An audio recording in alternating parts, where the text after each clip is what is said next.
जय महाराष्ट्र मित्रांनो, स्वागत आहे आपल्या यूट्यूब चॅनल दिपांक पांचे कुछ इन्फॉर्मेटिव्हमध्ये। मित्रांनो, आपको भी मुख्यमंत्री माझी लाड़की बहन योजना के बारे में यदि पात्र अपात्र को लेकर सवाल है तो हमारे उप मुख्यमंत्री श्री देवेंद्र फडणवीस जी ने बहुत बड़ी घोषणा की है। घोषणा में सारी अटें रद्द कर दी है और आपको भी पात्र अपात्र कागज पत्र को लेकर जो भी सवाल है इस वीडियो में आपको देखने मिल जाएगा। वीडियो यदि अच्छी लगे और ऐसे ही जानकारी के लिए हमारे चैनल को सब्सक्राइब करना ना भूलें। तो चलिए दोस्तों, हमारे उप मुख्यमंत्री जी ने क्या घोषणा की है। नवीन योजना आहे। दादांनी सांगितलं आपण या योजनेमध्ये सगळ्या अटी शर्ती काढून टाकल्या आहेत, काही काळजी करायचं कारण नाही। माध्यमांना देखील सांगू इच्छितो की आपणही लक्षात घ्या, कुठल्याही अटी शर्ती आता याच्यामध्ये नाहीत।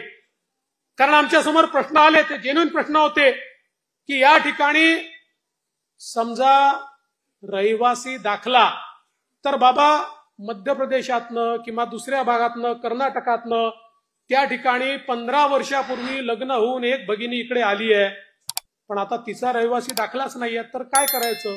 आम्ही सांगितलं हरकत नाही, नवऱ्याचा तर असेल, नवऱ्याचा दाखला, बरं तोही दाखला म्हणून कुठल्याही तहसीलदाराकडे जाण्याची आवश्यकता नाही। 15 वर्षापूर्वीचं मतदार यादीतलं नाव चालेल, 15 वर्षापूर्वीचं रेशन कार्ड चालेल, 15 वर्षापूर्वीचं घराचा डॉक्युमेंट असेल ते चालेल।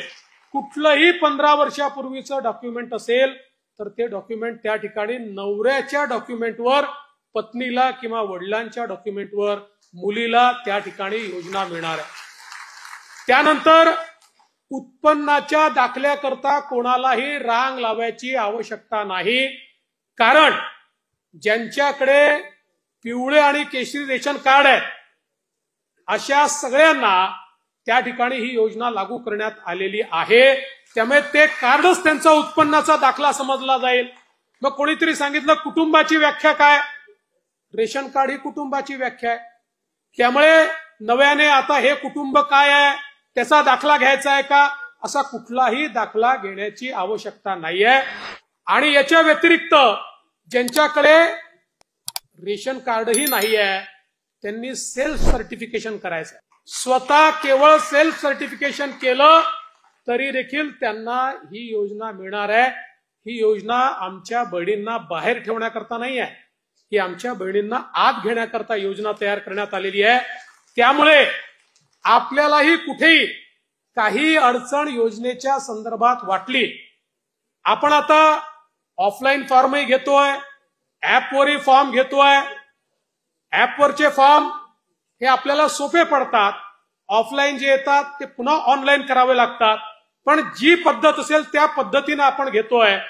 एवढीच आपल्याला विनंती आहे की फॉर्म भरताना अकाउंट नंबर वगैरे जर नीट लिहिला नाही तर ते पैसे अकाउंटला जाऊ शकणार नाही। त्यामुळे आपणही थोडी मदत केली पाहिजे आणि अकाउंट नंबर वगैरे योग्य प्रकारे लिहिले गेले पाहिजे, त्यात कुठली चूक होऊ नये अशा प्रकारचा प्रयत्न हा निश्चितपणे या ठिकाणी आपण केला पाहिजे। मुझे उम्मीद है दोस्तों आपके सारे सवालों के जवाब इस वीडियो में देखने मिल गए होंगे।